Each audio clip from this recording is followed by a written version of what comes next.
Primera de Tesalonicenses capítulo 2.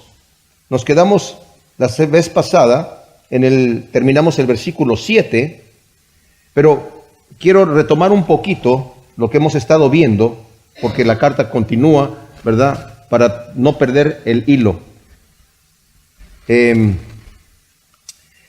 apóstol Pablo, en esta carta, alguien dijo por ahí, si tú quieres conocer realmente a una persona, cómo es, qué es lo que siente, qué es lo que hay en su corazón, cómo reacciona, cómo piensa, ¿verdad?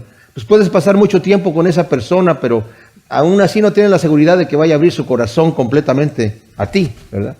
Y una de las mejores formas es conociendo su correspondencia, qué es lo que escribe, ¿verdad? Qué es lo que le escriben y qué es lo que escribe, qué es lo que hay en su corazón, ¿no? Y esto es lo que nosotros vemos aquí en las cartas del apóstol Pablo, nos damos cuenta de su corazón, ¿verdad? Y yo creo que esta carta primera de Tesalonicenses, como lo han dicho algunos eruditos bíblicos, es la carta que refleja el corazón de Pablo con una ternura y un amor impresionante que no lo vemos en ninguna de las otras cartas. Y esta iglesia a los tesalonicenses es una iglesia que estaba muy arraigada en el corazón de Pablo por los conflictos que pasaron. Como dijimos, Pablo tuvo esta visión de ir a Macedonia a llevar el evangelio, que fue tremendo porque es el primer misionero que lleva el evangelio a Europa. Primero llega a Filipos, en Filipos lo meten a la cárcel, a él y a Silas, después de que los azotan y después de que los liberan, llegan todos golpeados a Tesalónica. En Tesalónica solamente pueden estar 3 fines de semana, 3 sábados, y los judíos se llenan de celos y contratan a unos vagos para que hagan una turba y al final se esconden los discípulos, los apóstoles, ¿verdad? Se esconden ellos, pero toman a los hermanos de la iglesia y a Jasón, en donde se estaba quedando Pablo con sus amigos, ¿verdad? Con Timoteo, con Silas y Lucas, que es el que está escribiendo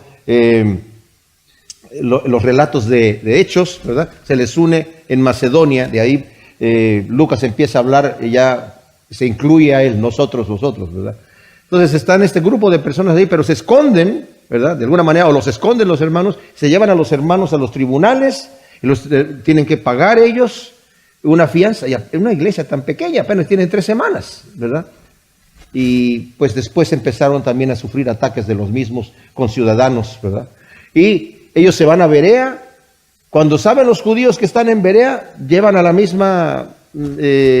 mismos vagos, ¿verdad? Para que hagan otro tumulto allá en Berea, y también tienen que salir Pablo a Atenas, y de allí está muy nervioso, va a enviar a Timoteo otra vez de nuevo a Tesalónica para ver si los hermanos estaban firmes en su fe o qué había pasado, ¿verdad? Estaba muy preocupado Pablo, y eso lo vamos a ver cuando entremos al capítulo 3. Pero después de ahí Pablo se va a Corinto, mientras Timoteo todavía no sabe qué pasa con los tesalonicenses en Corinto, pues tiene también problemas con los judíos, ¿verdad?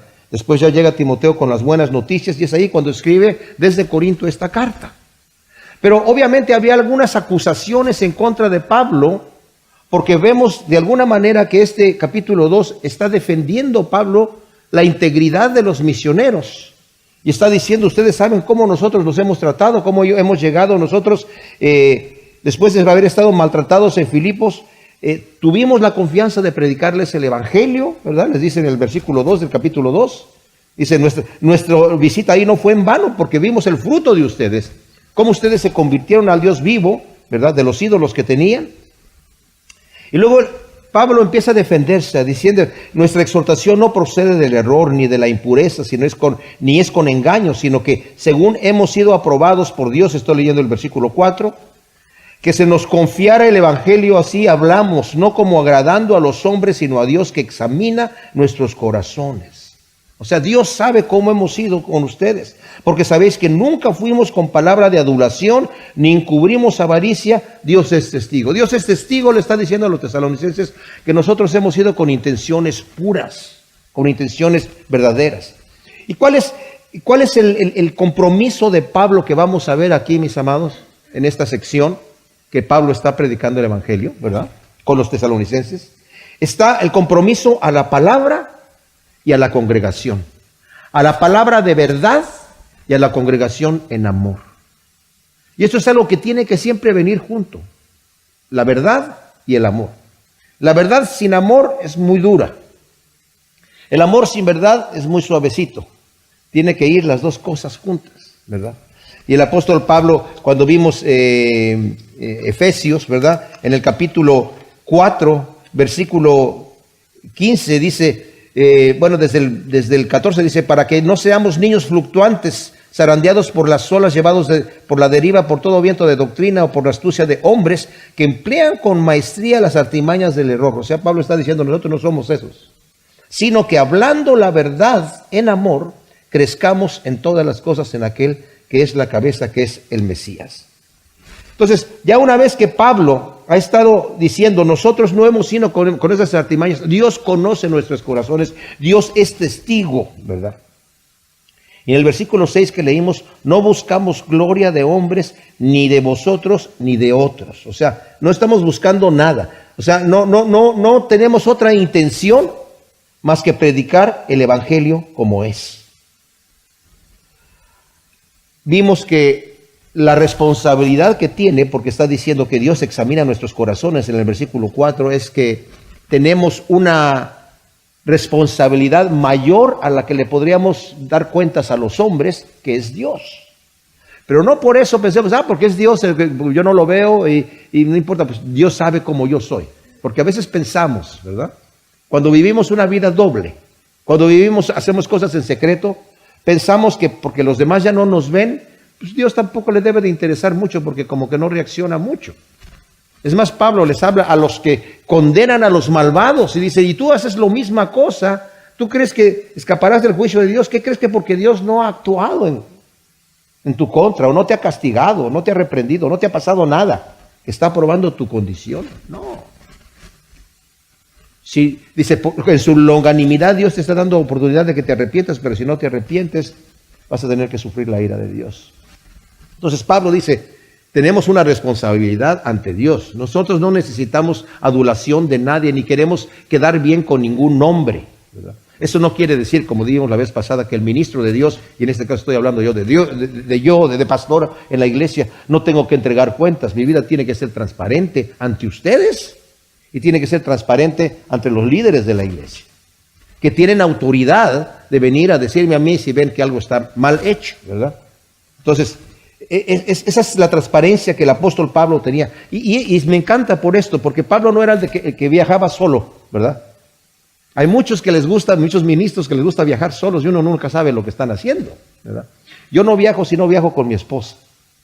Y cuando mi hijo vivía conmigo, cuando ella no podía ir, mi hijo me acompañaba. Pero no, en situaciones muy raras he tenido que viajar solo. No me gusta. No, es un mal testimonio, ¿verdad?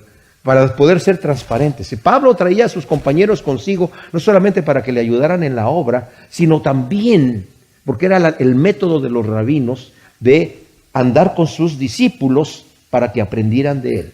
¿Se imaginan cómo el Señor, cuando escogió a sus discípulos y le dijo, ven y sígueme, no era de que, bueno, ahora que cuando termines de desayunar en tu casa, ¿verdad? Nos vemos como a las 10 de la mañana aquí en el Parque Central y luego vamos a predicar y luego se van a dormir a su casa. No, se quedaban con el Señor. Por eso dice Pablo, nosotros lo vimos, dice Juan, en su primera carta, dice, lo vimos, lo probamos, lo palpamos, estuvimos con él observando cómo era y vimos la gloria del unigénito Hijo de Dios, ¿verdad? Entonces, Pablo está hablando de estas cosas y nos terminó diciendo, dice, pudiendo el versículo 7, que como mencioné en algunas de sus Biblias, esta parte primera del versículo 7 que aparece así aquí, algunos manuscritos la incluyen dentro del versículo 6. Pero dice, pudiendo haber hecho sentir nuestro peso como apóstoles del Mesías, o sea, pudimos haber ser una carga, ya sea económica o de autoridad, porque somos apóstoles, ¿verdad? Entre paréntesis, está incluyendo a todos los que están con él ahí, ¿verdad? Como apóstoles, sino que fuimos tiernos en medio de vosotros como cuando la nodriza acaricia a sus propios hijos. Y presentamos la imagen de que la nodriza, por ser nodriza, tiene que tratar bien a los niños a los cuales está amamantando, pero a los suyos los va a tratar con un cariño especial. Y Pablo, que era un hombre pues fuerte, rudo, ¿verdad? No, yo no me lo imagino muy suavecito, porque para aguantar todas las palizas que le dieron, debe haber estado bastante fuerte, ¿verdad? Pero se está comparando con una nodriza, para mostrar el cariño, la ternura que tenía para con la gente. O sea, podemos imaginarnos a Pablo realmente, no solo esas 3 semanas que estuvo allí en Tesalónica, estaba ocupado, estaba trabajando noche y día, como lo va a decir más adelante el versículo 9, con un arduo trabajo y esfuerzo para predicar el evangelio, no solamente en palabra, sino con su ejemplo. Y con el cuidado que se requería para cada persona. Por eso le dije yo, él estaba, ¿verdad? Tenía el compromiso de la verdad del evangelio de verdad, pero además del amor. Y eso es lo que se despliega en esta carta, lo que nosotros podemos ver, el amor genuino de Pablo por la congregación. Ahora, quiero decir aquí una cosa, mis amados. Cuando hablamos del amor, ¿cómo sabes tú si tu pastor te ama? Estaba yo escuchando de una, no sé si es un cómico o qué cosa es Gary Chapman, que tiene una parte de su show que hace, es como que está la esposa en una consejería y le dice, pues yo no creo que él me ama para nada. Y él le dice, pero ¿cómo estás loca? ¿Cómo que no te amo? Si yo te he traído flores todas las tardes, cada viernes en la tarde te traigo flores por los últimos 16 años. Sí, pero eso no me manifiesta tu amor. No me comunica tu amor. Bueno, dice, ok. Dice él, yo creo que tú tampoco me amas. Ella no me ama. Y le dice ella, pero estás loco, ¿cómo que no te amo? Si todos los días te hago tu desayuno, me levanto temprano para hacerte tu desayuno antes de que te vayas a trabajar. Sí, pero eso no me comunica el amor, ¿verdad? Entonces, Gary Chapman decía, hay que hablar el mismo lenguaje para que se puedan comunicar los unos con los otros que se aman, ¿verdad? Y esto lo digo por esto. Porque hay personas que de repente, a mí me pasó en cierta ocasión en un país que había una persona que pensaba que yo no la amaba porque no la invitaba a comer a mi casa, ¿verdad? Y decía, bueno, si yo invito a comer a mi casa a todos los de la congregación, ¿verdad? No tengo suficientes días de la semana para invitarlos a todos, ¿verdad? Porque esa es la manera que ella sentía que era amada como pastor. Había un problema de comunicación. Yo les digo una cosa, el día que ustedes van a saber que yo no los amo, porque los amo con todo mi corazón, es el día que yo deje de estudiar la Biblia para venir a predicar aquí la palabra de Dios. Ese es el día que yo no los amo, ¿verdad? Pero Pablo amaba. Y vamos a ver aquí que Pablo va a demostrar ese amor justamente con la predicación del evangelio. Entonces dice aquí, los cuidamos como una nodriza, teniendo tanto afecto por vosotros que queríamos impartiros no solo el evangelio de Dios, ahí está, sino también nuestras propias vidas, porque llegasteis a seros muy amados. Ahora, este versículo, mis amados, muchas veces lo han tomado algunos expositores y se enfocan, oh mira, lo que dice ahí, no solamente hemos compartido o impartido el evangelio, sino también nuestras propias vidas. Y se van por la cosa de las propias vidas. Hay que impartir la propia vida. Y dan por sentado que el evangelio ya se está compartiendo. Pero aquí la importancia no tanto está en compartir las propias vidas, sino en compartir el evangelio. Eso es lo que es especial para los tesalonicenses. O sea, Pablo tiene ha llegado a serles muy queridos, ¿verdad? Y demuestra ese carácter de amor y ternura con el contraste de la idea errónea de que Pablo no los amaba. O que algunas personas tienen acerca de Pablo que lo consideran como una persona muy dura, porque de repente en sus cartas pues sí es fuerte, ¿verdad? Por cuanto tiene que serlo. Pero en presencia él mismo dice, es tierno con la gente, ¿verdad? Y ese gran afecto de Pablo, como dije yo, es en compartir el evangelio. Porque el evangelio, mis amados, es la prioridad. Número 1. ¿Qué es el evangelio? La buena nueva de salvación, la palabra de Dios. Y Pablo decía, nuestro amor hacia ustedes, como una nodriza que cuida a sus hijos, es compartirles lo que viene de parte de Dios para ustedes, que es lo que realmente es la vida que nosotros necesitamos, mis amados. A veces puede ser que en algunas congregaciones se desvíen, y como platiqué la vez pasada, a querer complacer a la gente, a predicar lo que las personas quieren escuchar.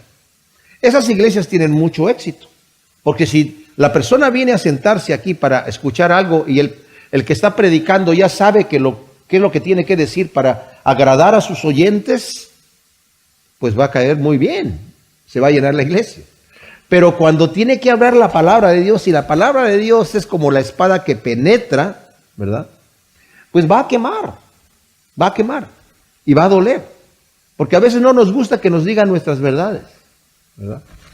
Queremos que nos den palmaditas en la espalda y que nos digan, mira, lo que tú estás bien, está bien, está bien. Por eso dice la Escritura que en los postreros días la gente estará cansada, estamos en los postreros días, de la sana doctrina, y teniendo comezón de oír, van a levantarse para sí mismos maestros que les hablen de acuerdo a sus concupiscencias. O sea, maestros que les den permiso de vivir en la carne y que se sientan bien y que les digan, no hay problema.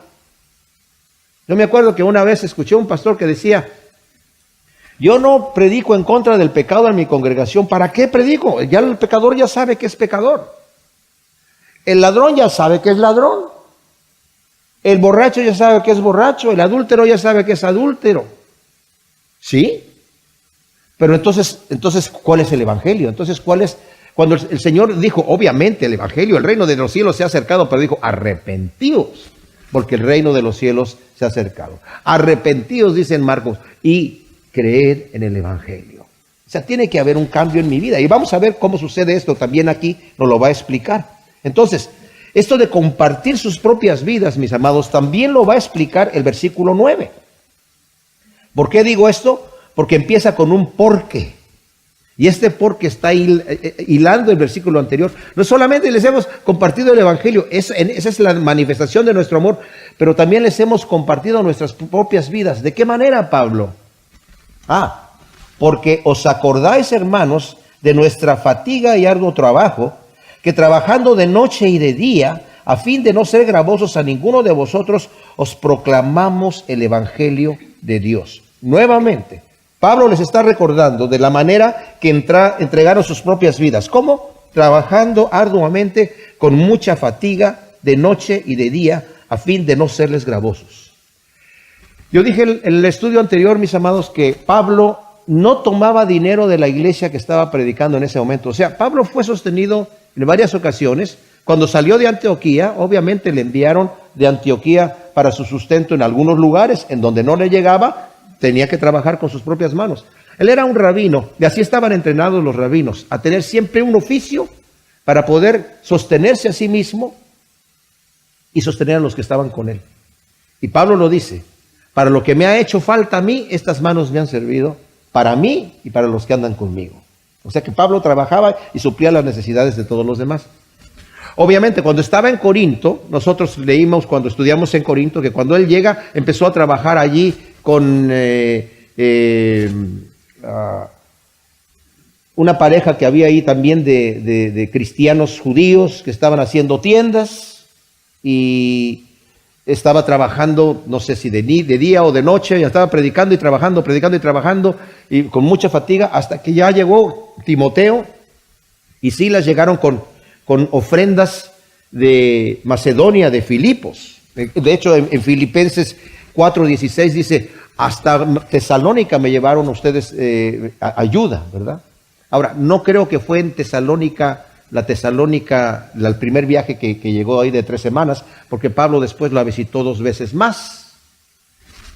En su tercer viaje misionero, tanto cuando iba hacia Acaya, hacia Corinto, y de regreso, cuando regresó, la volvió a visitar antes de partir hacia Jerusalén.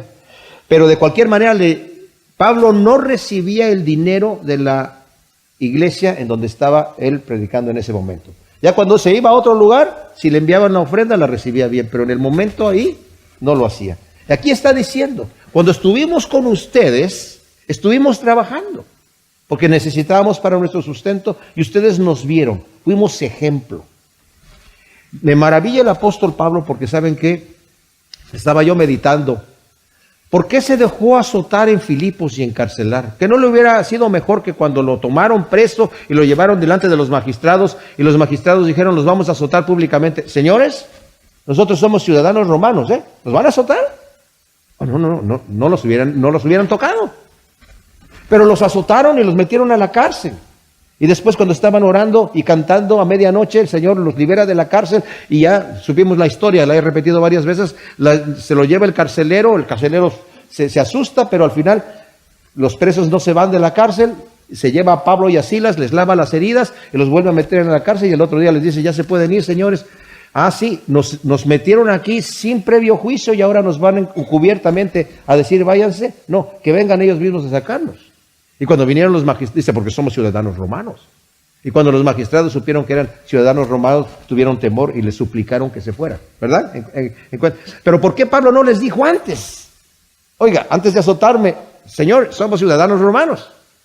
Entonces no lo vamos a tocar. Es una suposición mía. Pablo sabe que la persecución va a venir a los cristianos. Y muy probablemente era un tipo de ejemplo. Porque les dice, ustedes saben cómo sufrimos en Filipos. No era que Pablo fuera de golpe de pecho y que le gustara sufrir, pero había que mostrar un ejemplo, ¿verdad? Y lo mostró. De alguna manera eso sirvió como ejemplo para que vieran, así como he padecido yo, ustedes también van a padecer, pero padecemos juntos para el reino de Dios. No se trata de tratar de sufrirla, sino como un ejemplo, pienso yo, algo para meditar ahí. Ahora, el propósito de esto es no poner tropiezo en el evangelio, de estar trabajando con sus propias manos. No quiero que sepan que hemos venido aquí a quitarles algo, a quitarles el dinero. No quiero que piensen ustedes que venimos a predicar como se acostumbraba, que a los que venían, ¿verdad?, los sostenía la gente que estaba allí. Y Pablo lo dice claramente ahí en Romanos 9, ¿verdad? Cuando dice, el que trabaja en el evangelio, que viva del evangelio. Y está hablando toda una sección grande en el capítulo 9 de Primera de Corintios para soportar la idea de los que trabajan en el ministerio a tiempo completo deben estar sostenidos así. Dice Pablo, pero yo no he querido hacer eso. Para no poner ningún tipo de tropiezo, para que nadie diga, mira, por eso lo está haciendo.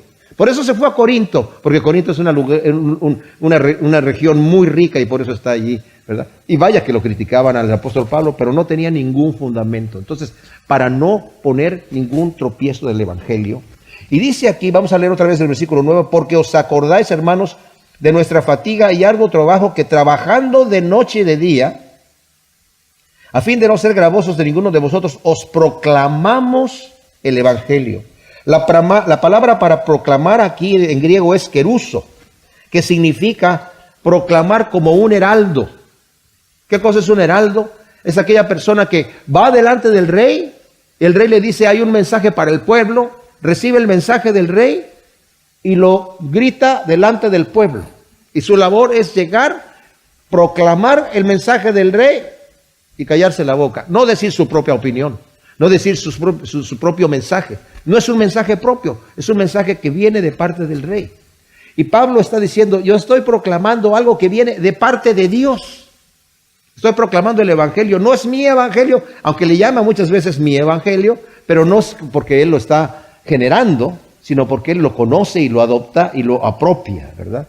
Pero está diciendo, he proclamado el evangelio tal como Dios me lo ha dado. Y por eso dice a los corintios, ¿verdad?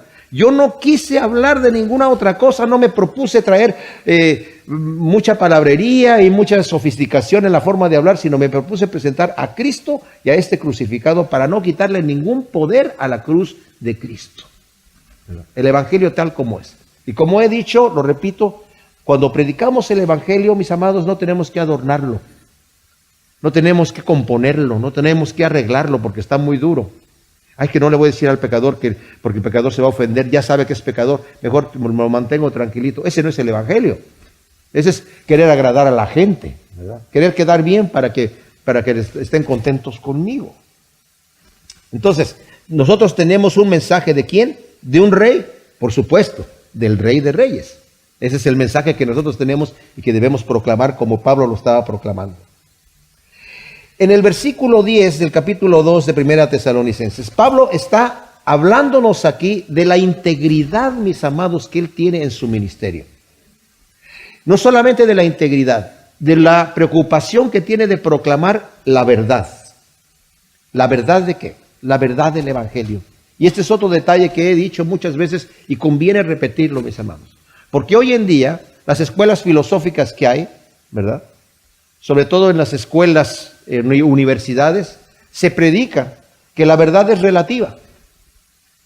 Eso ya existía desde hace mucho tiempo. Incluso se acuerdan cuando está el Señor Jesucristo delante de Pilato y le dice así: entonces tú eres rey.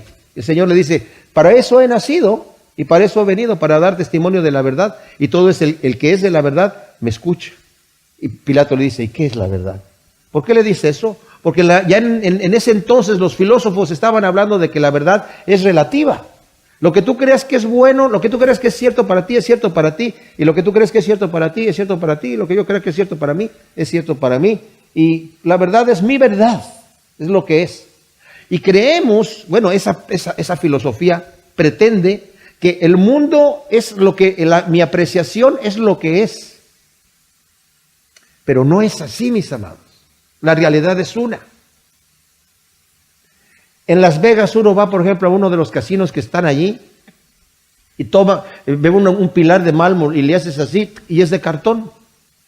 La apreciación que yo tenga de ese pilar no es lo que es un cartón, no es mármol.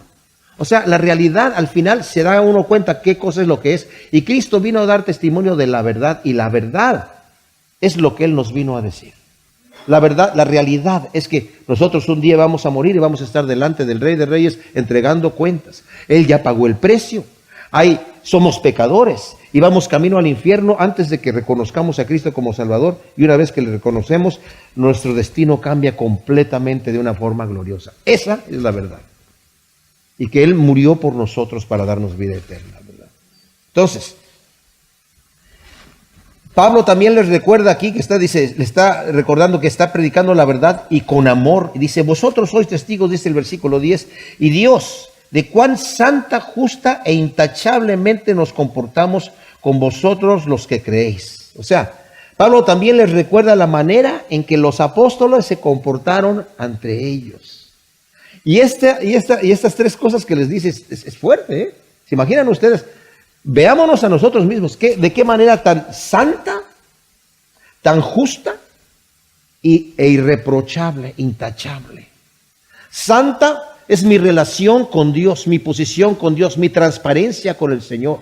Justa es mi posición, ¿verdad?, de un buen testimonio a los creyentes. Intachable es mi buena conducta, intachable al mundo que me está observando, a los que están afuera, a los que no son creyentes. Dice Pablo: ustedes son testigos, dice, y Dios también, de cuán santa, no solo en mi vida privada, justa con ustedes, con el prójimo, e intachable para todos los demás, ¿verdad? Y Pablo nos llama a ser testigos de la integridad de su comportamiento, les llama a ellos, ¿verdad? Haciendo así callar las falsas acusaciones. Dice: y así como sabéis de qué modo tratamos a cada uno de vosotros como un padre a sus propios hijos. Pablo acaba de utilizar el ejemplo de la madre, ¿verdad?, que nodriza, dice, los tratamos como una madre nodriza que tiene a otros niños alimentando, pero también a los suyos los trata con un cariño especial. Así los tratamos a ustedes. Y ahora viene la figura del padre, como un padre de amor, que ama a sus hijos, dando un trato especial a cada uno de acuerdo a su necesidad y con el amor y seriedad de un padre. Esto estoy hablando de un padre amoroso, con un afecto natural. Porque desafortunadamente, mis amados, no todos hemos tenido padres y madres que nos amen. O algunas veces que sean justos. Vivimos en un mundo ahora en donde encontramos que, como dice la Escritura, que en los postreros días, le dice Pablo a Timoteo, habrá hombres sin afecto natural. El afecto natural que debe de venir de un padre, de una madre. En Romanos dice: estando atestados de toda malicia, y van a llegar a estar así también sin afecto natural. Una vez que se le da la espalda a Dios, el hombre es capaz de corromperse, como también dice la Escritura, como animales irracionales. Y yo creo que a veces hasta peor. Porque un animal no lo vemos así, depende qué animal. Pero La Escritura incluso nos habla, ¿verdad? Le quitas el bebé oso a la osa y te mueres, porque la osa lo va a defender a capa y espada. Hasta un perro, ¿verdad? Si es un perro que te quiere y todo eso, cuando acaba de tener sus cachorritos y le vas a agarrar uno, está como, "Ay, eres mi amo y te doy permiso, pero cuidadito", ¿verdad? Y si lo dejas por ahí, va y te lo trae. Hay un cuidado natural, mis amados. Así que si alguno ha tenido mala experiencia en su vida personal con su padre o con su madre, veamos que el Señor, nuestro Dios, es el ejemplo del verdadero Padre amoroso. ¿Y cómo nos amó el Señor? Entregando a su Hijo unigénito por nosotros. ¿Se imaginan ustedes? Este es mi Hijo amado en quien tengo complacencia, dice. Óiganlo a Él. Y él también, el cuidado de la madre, pues debe de ser también con ese tipo de amor. Ustedes, cuando ven a una madre con su bebé, ¿verdad? Y es algo que ni el padre puede entrar ahí, ¿verdad? Porque hay como una cercanía, un lenguaje especial que está con la madre y el bebé. Y Pablo está diciendo, ustedes son testigos cómo nosotros hemos estado con ustedes. Y dice, os exhortábamos y consolábamos y os insistíamos a que anduvieses como es digno de Dios, que os llama a su propio reino y gloria. O sea, como una madre con sus hijos y como un padre con sus hijos, ¿qué hacían con ellos? Los exhortaban, los consolaban y insistían ¿a qué? Este es el verdadero propósito de Pablo y de los suyos, para que vivan, dice, como es digno de Dios, mis amados, que nos llama a su propio reino y gloria. El propósito de Pablo debe ser, tiene que ser de todo pastor y maestro, es que aquellos a los que ha tenido la oportunidad de predicar el evangelio y de gracia y de amor y verdad, se unan a Cristo, aprendan a depender de Él y crezcan en obediencia a Él, viviendo una vida como es digna de Dios. Voy a repetir esto, mis amados. Ese debe de ser el propósito de todo predicador, de todo pastor, de toda persona que está a cargo de la grey de Dios. Es que la gente aprenda a depender de Dios, de Cristo. Mi intención, yo conozco iglesias, estuve en iglesias, ¿verdad?, en donde la gente dependía del pastor. Y a veces, como yo era uno de los pastores de la iglesia, pero no el pastor principal, de repente hablaba con una persona, es que mire, usted tiene que hacer esto y tiene que hacer aquello. O sea, a veces se salían las mujeres a predicar el evangelio y dejaban descuidadas sus casas, sus maridos no eran cristianos. Entonces los maridos estaban enfurecidos y, ay, estoy padeciendo por el reino de Dios. No, no es cierto. Tiene que tener cuidado. Yo le decía, tiene que tener cuidado de su casa primero. Tiene que tener cuidado de su esposo primero y después ya cuando le quede algo de tiempo libre se sale a predicar el evangelio, pero tiene que cuidar a su esposo. Y luego llegaban con el pastor. Claro, el pastor era el que salía a predicar con todas estas hermanas de la iglesia, ¿verdad? Que por lo general eran puras mujeres. Y el pastor les decía otra cosa y era como, no importa lo que diga la Biblia, es lo que me dice el pastor. Y es un grave error. Es un gravísimo error confiarse a un hombre. Y hay de los pastores que a su congregación lo ponen, que pongan los ojos en él como lo que yo te digo es lo que va a hacer. No, mi intención, mis amados, yo quiero que sepan, mi visión para la iglesia, para cada uno de ustedes, es que cada uno de ustedes se enamore de Cristo, se conecte con Él, sepa depender de Él, que crezcan en obediencia a Él, viviendo una vida como es digna de Dios. Ese es mi propósito. Que se conecte con el Señor, ¿verdad? Y ese debe ser el enfoque del ministro pastoral, ya sea pastor, ya sea anciano en la iglesia, que aquellos a quienes ministramos y que están bajo nuestro cuidado, sepan que nuestra mayor preocupación es que ellos crezcan en Cristo, ¿verdad?, en todas las áreas de sus vidas y que entiendan la Biblia, que crean la Biblia, que obedezcan la Biblia y que la Biblia llegue a ser su compañero y su guía. Y puedan llegar de esa manera a la madurez espiritual. Miren, denle vuelta allí, en Colosenses capítulo 4, que es la carta anterior, está Pablo dando testimonio de Epafras y dice, os saluda Epafras, el cual es uno de vosotros, siervo del Mesías, quien se esfuerza siempre por vosotros en las oraciones para que estéis firmes, perfectos y totalmente decididos a cumplir toda la voluntad de Dios. Porque doy testimonio de Él, de que tiene mucha aflicción por vosotros y por los de la Odisea y por los de Hierápolis. Qué testimonio tan tremendo, ¿verdad? ¿Cuál debe ser nuestra oración? La oración de Epafras. Cuando oramos los unos por los otros, ¿verdad? Que cada una que estemos orando por mi hermano o mi hermana en la fe, que esté firme, perfecto y totalmente decidido a cumplir toda la voluntad de Dios. Qué cosa tan hermosa. Eso es lo que ese debe de ser lo que hay en el corazón de cualquier líder en la iglesia y de cualquier pastor en su congregación también. Ahora, de la conducta de los misioneros al comportamiento de los tesalonicenses, ¿verdad? Vamos a pasar aquí. De esto, la manera en la que ellos ahora deben recibir la predicación del evangelio, y en el versículo 13 les dice: y por esto damos gracias sin cesar a Dios, porque habiendo recibido de nosotros la palabra del mensaje de Dios, la aceptasteis no como palabra de hombres, sino tal como es en verdad palabra de Dios, que obra también en vosotros que creéis. Ahora Pablo da gracias a Dios por la manera que los tesalonicenses recibieron la palabra de Dios. Y dice, no la recibieron como palabra nuestra, sino como lo que en verdad es la palabra de Dios. Esto es importante, mis amados, porque aquí vamos a ver cómo el Señor trabaja en nuestros corazones, cómo nos va a dar crecimiento espiritual, cómo empieza a transformar nuestras propias vidas. Fíjense en las preposiciones que utiliza en este versículo 13. Dice, el proceso, dice aquí, observando estas preposiciones, la primera, de nosotros, de Dios, en vosotros. O sea, esto es la palabra que recibieron de nosotros, y que es en verdad palabra y el mensaje de Dios, y que obra también en vosotros. O sea, viene de nosotros, pero viene de Dios y trabaja en ustedes. Eso es tremendo, ¿verdad?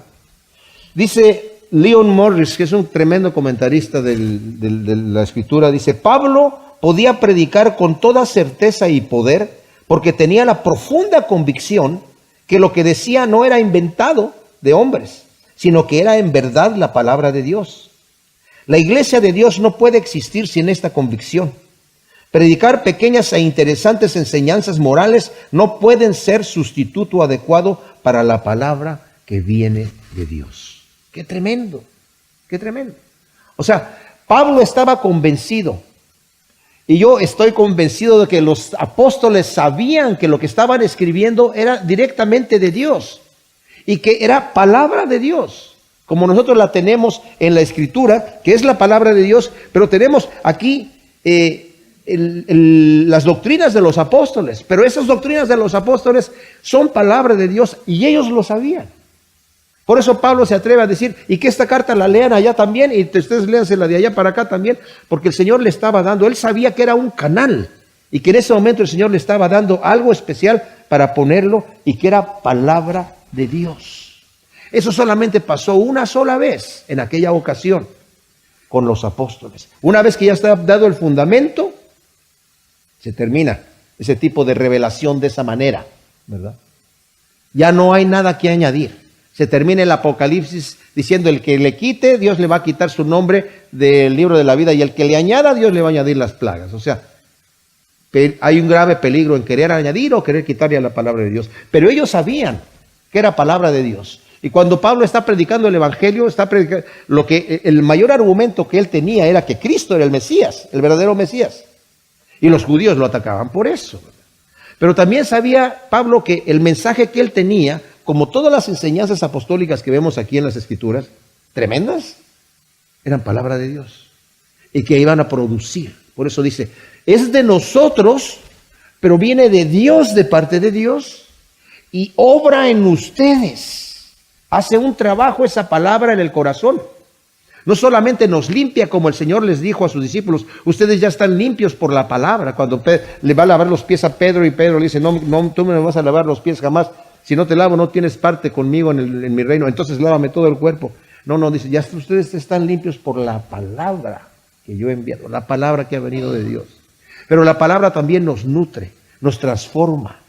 Mis amados, no hay sustituto a leer la Escritura, a entenderla, a conocerla, a memorizarla, a creerla y a obedecerla. No hay sustituto a eso.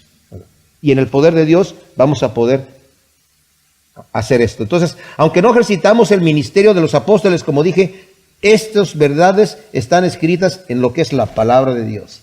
El deber del maestro de la Biblia es traer la palabra que viene de Dios, que no es de nosotros, y empieza a obrar en nosotros, y nada menos que esto debemos esperar y anticipar, a la vez que estamos observando nuestro andar, que tiene que ser como es digno de Dios. Santiago 1:22 dice, no seas solamente oidor, sino hacedor de la palabra de Dios. No te engañes a ti mismo, ¿verdad? Hay varias cosas necesarias, mis amados, para que este proceso sea eficaz. Dos que son evidentes y deben ser destacadas son, fíjense bien lo que voy a decir, mis amados. Estas dos cosas son importantes para que esto sea eficiente en nuestra congregación y en cualquier congregación. Uno, la absoluta necesidad de una expectante congregación de oración. ¿Qué quiero decir con esto? Cuando la iglesia ora, que la persona que se para en ese púlpito, que la persona que abre la boca para predicar, traiga lo que es en verdad palabra de Dios. Y yo vengo a la iglesia y voy a escuchar palabra de Dios. Y yo he estado orando, Señor, unge al que va a hablar, al predicador que va a traer la palabra, para que sea palabra tuya. Y vengo con la expectativa de recibir palabra de Dios. Y no vengo con la expectativa de a ver si me mueven o me hacen sentir bonito o a ver qué pasó, ¿verdad? O si está bonito el show o no está bonito el show. Vengo con la expectativa de que Dios me va a hablar. Esa es una. Y la otra, que la absoluta necesidad que el que está en la posición de predicar se asegure de que la palabra que proclama viene en verdad de Dios. Viene de la Escritura, que viene de la palabra de Dios y no son invenciones propias y no son pensamientos propios. Qué tristes congregaciones, ¿verdad? Que llega uno y yo lo siento por la congregación, que se paran a escuchar historias, sueños, acontecimientos de logros que el pastor hizo o que cree, o revelaciones raras que de repente tiene, ¿verdad? Sin que sean palabra de Dios. Yo les digo una cosa, en la manera que nosotros estudiamos la Biblia, mis amados, capítulo por capítulo y versículo por versículo, ustedes son jueces de lo que están escuchando. Y ustedes pueden de repente decir, no, aquí Alejandro sí, se fue por un lado, por la tangente, ¿verdad? Creo que dos neuronas le fallaron ahí, ¿verdad? Pero ustedes son jueces de lo que está sucediendo aquí, ¿verdad? Entonces, por el contrario, como dije, cuando eso sucede en las congregaciones donde no se habla la palabra de Dios, cuando el pastor no cree que la Biblia es la palabra de Dios infalible, no la va a predicar como tal y la congregación no va a estar expectante de recibir palabra de Dios, porque el pastor no cree que es la palabra de Dios. Y hay así de iglesias que son así, ¿verdad? O que esto está bien y esto está mal, y esto sí, esto no, y esto sí, esto no, de acuerdo a como yo quiero, ¿verdad? Ahora, el producto de esto, como dije, de este proceso tiene un producto, es el poder transformador de la palabra de Dios que se manifiesta en las vidas de los creyentes. Y este fruto es el que debemos esperar en nuestras vidas, justamente como lo dije en Santiago, ¿verdad? No seas oidor olvidadizo, sino solo ser hacedor. Y el Señor lo dijo en Mateo 7, el que escucha mis palabras y las hace, lo compararé al que funda su casa sobre la roca. Vienen ríos, vienen vientos, vienen tempestades, vienen situaciones terribles en la vida, tragedias, y se mantiene firme. Pero aquel que escucha mis palabras y no las pone por obra, lo compararé a aquel que edifica su casa sobre la arena y cuando viene la sacudida, se cae la casa. ¿Qué digo con esto también, mis hermanos? Que venir a la iglesia y estar escuchando la palabra de Dios, el mensaje del evangelio, que me pega, que me convence de pecado, pero no me arrepiento, me hace más daño que no haber venido a la iglesia. ¿Verdad? Porque ser oidor olvidadizo es peor que no oír nada. Porque nos acostumbramos. A veces pensamos, ya porque me sé la Biblia, ya porque me sé el capítulo, porque me aprendí los textos, porque entendí todas estas situaciones, todo está bien en mi mente. Todo está bien en mi vida. Me leí 5 capítulos hoy y me pasé media hora orando al Señor. Ya. Pero ¿cómo viviste el día? ¿Cómo andas caminando? ¿Andas produciendo los frutos del Espíritu Santo o andas tropezando, ¿verdad? Bueno, y dice aquí, versículo 14, porque vosotros habéis, hermanos, llegasteis a ser imitadores de las iglesias de Dios en Jesús el Mesías que están en Judea, pues también vosotros padecisteis las mismas cosas a manos de vuestros propios compatriotas, como también ellos de los judíos. O sea, fueron imitadores de las iglesias en Judea. Entre paréntesis, vale la pena preguntar, si alguien viene de otra iglesia aquí, ¿qué va a imitar de nosotros? ¿Verdad? ¿Qué va a encontrar ahí que sea digno de imitar? Ojalá que no sea discordias y juicios y quejas y todo eso, ¿verdad? Ojalá que sea armonía, crecimiento, el deseo de predicar, el deseo de evangelizar, el deseo de amarnos todavía más los unos a los otros, ¿verdad? Ellos padecieron persecución como los judíos en Judea, ¿verdad? Y también se mantuvieron firmes con gozo en el Espíritu, como nos lo dice en el versículo 6, en donde dice el capítulo 1, vosotros llegasteis a ser imitadores nuestros y del Señor, habiendo recibido la palabra en mucha aflicción con gozo del Espíritu Santo. A cada lugar, mis amados, que el Evangelio ha llegado, ha sido causa de persecución. Aquí en Estados Unidos no mucho, ¿verdad? Pero casi en cada lugar ha sido causa de persecución. Luego el versículo 15 dice, los cuales, está hablando de los judíos, ¿verdad?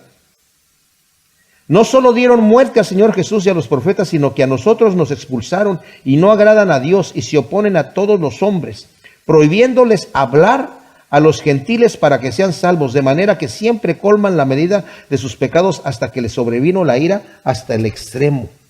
Ya Pablo había mencionado la persecución que sufren los creyentes en Tesalónica, ¿verdad? Como los judíos en Judea. Y ahora se enfoca en los judíos que son los perseguidores. Dice, le dieron primeramente muerte al Señor Jesús. Los romanos entendemos que fueron los que lo crucificaron. Y en realidad lo que crucificó a Cristo en la cruz fueron nuestros pecados. Pablo entendía eso, pero los judíos fueron los que iniciadores, incitadores de la muerte del Señor Jesús. Esto que voy a decir, creo que lo voy a repetir en el siguiente mensaje porque no nos va a dar tiempo de ¿cómo se llama? Estudiarlo completamente y va a sonar muy antisemita lo que voy a decir, ¿verdad? Como contra los judíos. Pero solamente quiero decir esto, cuando el Señor lo estaba presentando, ¿verdad? En Pilato, delante del pueblo. Eso lo vemos ahí en Mateo 27, del 24 al 25. Que quería soltar a Barrabás y dijo, quería soltar a Jesús. Dice, no, queremos a Barrabás. Dice, pero yo me declaro, dice, entonces ustedes son los que lo quieren matar. Ustedes son los que lo quieren matar, ustedes lo quieren ver muerto. Este hombre es inocente y yo he tratado de liberarlo y es inocente. Así que, por lo tanto, yo me voy a lavar las manos de esto y ustedes son los culpables. Y ellos saben qué dijeron. No, pudieron haber dicho, no, nosotros no somos los únicos culpables, tú también eres culpable. Pudieron haber dicho cualquier cosa. ¿Saben qué dijeron? Que su sangre sea sobre nosotros y sobre nuestros hijos. Nada más voy a decir una cosa. Sin querer ser muy antisemita, lo que pidieron, lo recibieron. No hay manera de explicar 2000 años de la historia judía, todas las persecuciones que han tenido por causa de estas situaciones. Lo vamos a hablar un poquito más a fondo en la siguiente vez, pero solamente lo digo porque sí han perseguido y continúan persiguiendo, los que son enemigos de Dios continúan persiguiendo al pueblo de Dios y el mensaje del Evangelio de gracia. Y dice aquí, Pablo dice, no solamente están impidiendo, ellos no quieren entrar, pero están impidiendo que los gentiles reciban el Evangelio. Están colmando hasta el fondo toda la ira que les va a venir. Como dije, estos últimos 3 versículos los vamos a revisar la próxima vez. Gracias, Señor, te damos. En el nombre de Cristo Jesús, por tu palabra, te pedimos que siembres esta semilla en nuestros corazones para que produzca su fruto al 100 por 1 en el nombre de Cristo Jesús. Amén.